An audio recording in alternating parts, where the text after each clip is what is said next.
এখন আছি মেঘেদের মধ্যে। তো জায়গাটা এত সুন্দর এবং এত নিস্তব্ধ, পুরো নৈসর্গিক সৌন্দর্য যাকে বলে। এটা হচ্ছে পশ্চিমবঙ্গের দ্বিতীয় উচ্চতম স্থান। আমি এখন দাঁড়িয়ে আছি।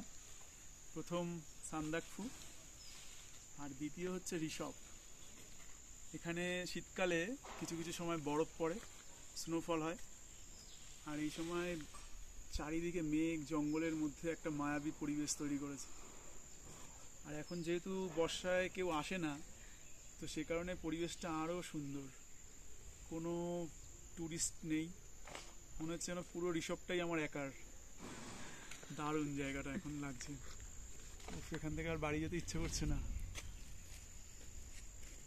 তো এই পাশটা দিয়ে পেডং দেখা যায় এবং নেওড়া ভ্যালির জঙ্গলটা পুরো দেখা যায়, কিন্তু এখন মেঘের জন্য দেখা যাচ্ছে না। আর এখানে ছোট ছোট গ্রামগুলো খুব সুন্দর। কোলাখাম, নিচে অনেকটা নিচে আছে লাভা। দারুণ জায়গা।